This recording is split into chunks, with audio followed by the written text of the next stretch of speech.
sure y'all ain't related? So what? Y'all ain't related? Yeah, cousins. I was gonna say, yeah. Y'all was damn look like, man. Oh yeah. Alright. He's actually the big cousin. He the big cousin. No, he the big cousin. Big little cousin. Yeah. Alright. Alright, that good? Yeah. Alright. We'll go ahead and record on that one. The whole screen will light up red on the outside. Alright, we good.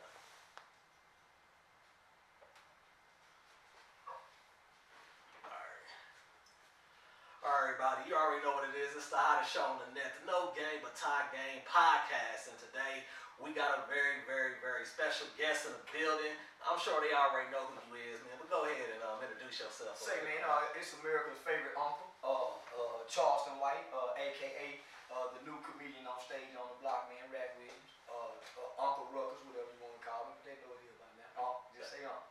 They already know what it is. Now listen, we about to get right into it, man. Donald Trump just officially won the election. Yeah. Kamala Harris, you know, some say she put up a good fight. I say she didn't put up a fight. Yeah. I say she didn't even fight back. She didn't fight back? Talk about it. Talk about it. If she wanted to fight back, she was supposed to go, she went and picked the low-hanging fruit.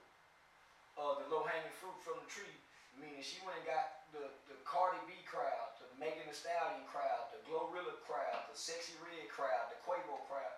She didn't go get the Tyler Perry's crowd. She didn't go get the Harvard Law students crowd. She didn't go get our mother's intellectual crowd. She went and got the hoes and the bitches of the culture and presented them to us as if that was gonna pull out the best of black people to come vote for her. She didn't go get the best of black people. Viola Davis, Regina King, Sanaa Lathan, Queen Latifah. It was way more black other entertainers that she could have went and got other than these pussy popping ass shaking ladies. So do you feel that her having Megan Thee Stallion shake her ass? Yeah, that hurt. You think that hurt the voters? Yeah, that hurt. Beyonce is not a community leader. Kelly Rowland isn't a voice that we want to hear during election time. Because once they stop singing, we don't know what they sound like because they don't speak to us as a culture. They don't talk to us as a people. So there's many things that happen to us as black people throughout this country, and those black voices remain silent. So here you go get the same people that attended all the Diddy parties and put them before us with their moose knuckles, their ass shaking. Cardi B just broke up with her husband, just recently had a baby. We haven't seen Cardi B nurturing the baby. We ain't seen her breastfeeding the baby. You done handed your baby off, so we hadn't saw that. So how can you go get this woman and you got black married people who are sitting back saying, well, who was this woman? My mama didn't know who these people were. They said that Cardi B was actually cheating with the baby. Watch, I don't know if that's true or anything. Man, you know. You get that nigga with that long shaft, he gonna be tapping the baby in the head as he coming in out that point. He gonna be tapping the baby upside the head. And man, chances are they ain't wearing no rubber. Cause if I'm fucking a pregnant broad, I'm going in raw. Cause I know I can't get her pregnant. Facts. I'm coming all in that pussy. Facts. So so these wasn't the best people to go get, man.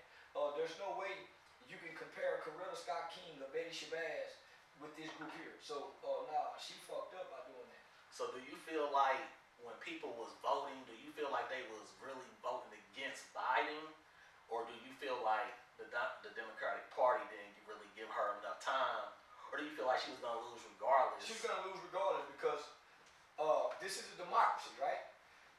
Both parties have preliminaries, right? So you get 12, 15, 10 Democrats. You may have 17 to 20 Republicans. They spend a time going through a preliminary, and the party people pick the one that they want to represent the party. They gave us her. Joe Biden stepped down and said, okay, this is going to be your presidential nomination. Let us pick who we want. So that's where they lost it. I feel that too. Yeah. I was saying that too. I was like, they kind of just threw her in there, and I was like, she had a preliminary a few years, like 4 years ago, right? And she didn't win. She didn't make it. She didn't make it. Yeah. So then she became the vice president, and they just kind of threw her in there. Yeah, kind of like affirmative action. They just picked her because she was a black woman. They thought that they could win. So she was going to really be a puppet. So I feel you on that. So do you think that Donald Trump is? I know you feel like Kamala never had a chance of winning, but do you feel like Donald Trump is actually the right president for the job? I believe he's the right president for America right now. For one of the first things he's coming in and doing, he's stopping children from being able to have their body parts cut off. He's stopping children from being medically or chemically castrated because at 9 years old, this little boy want to be a girl because he's been with his mama all his life. Right. So he's coming and stopping that. Another thing he's coming to do, he said he's going to do immediately, is mass deportation, where all these migrants and immigrants have come into the country. They've taken over apartments. They getting food stamps, welfare stuff that me and you couldn't get. Right. So one thing I know, he's for America. I heard they was getting $350 a week Man, up there in New York. Chicago, home, they was getting, the black people in Chicago was complaining about not being able to get the Section 8 in the government system, but these people coming right over to get it. Imagine us as a black man in this country. We cannot walk into the food stamp office and go ask for food stamps. We can't get the government assistance. Now, a black woman can with a baby, but the black man can't, the white man can't. So they're giving that to them. On top of that, all of this money that the Joe Biden campaign and administration is sending to Ukraine, these billion-dollar packages. Man, we can't even get, they won't even send money during the hurricanes. And I feel that was one of the biggest things that actually hurt, because people's looking at the situation like you can't afford food, you can't afford gas, you can't afford to take care of your kids, and we don't have no money allegedly, but we got enough money to send Billions in aid, in packages. Exactly. Yeah. And that's just a bad look. And on top of that, man, even though people say, well, the economy was the number one priority, the economy is not really doing bad, because we can still get high. We can still party. We can still buy cigarettes. We can still pay for our habits and pay for our vices. So how are we doing bad as a country? So are you saying that it's not the economy, it's more so our priorities? Yes, our priorities. And so with that, what our priorities is, our country is being invaded by other people coming here illegally, because they're not coming here legally. They're sneaking into our country, getting the same benefits and being able to access the same entitlement programs that we deserve as Americans. And they're saying, don't touch the borders, and Biden, not Biden, but Trump is saying, man, let's stop this border crisis, because we do have a border crisis. And we one of the only countries that actually have like an open border. Like Yeah, we're the only one. Like I know other country, they won't just allow it. You can't just go in North Korea. You just can't go into Russia. Right. You just can't go. So no, man. So we got open borders, but they're allowing these people to come over to replace us, whether it's votes, cheaper wages. So I live in Texas. We got a lot of warehouse jobs, Amazon. We got a lot of hospitality jobs. And when you go in there, you say something, and you don't speak no English. Or how black is in York. So they tell you, man, how you get the job then? How did you get a job in America and you can't speak our language? So, man, I'm Trump all day.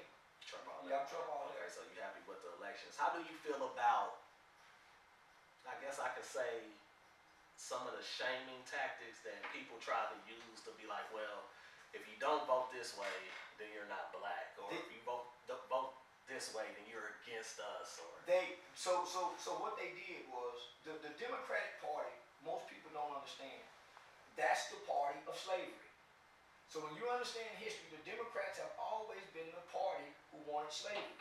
They're the party who invented and originated the Ku Klux Klan, right? So they understand us more. That's why they tap into our entertainment side, because they know we have an entertainment whore's mind. So they know us. So what they did, they played on the fact that black people in America, there's a gender war between the black man and the black woman. speak about it. There's a real gender war. There's a real gender war. So they use that to try to shame the black man into voting for Kamala. Because they said the reason Trump won last time is because black men failed to come out and vote. Well, most black men can't vote. You see what I'm saying? Most black men got a record, or they're not even interested. So they tried to use a shaming tactic.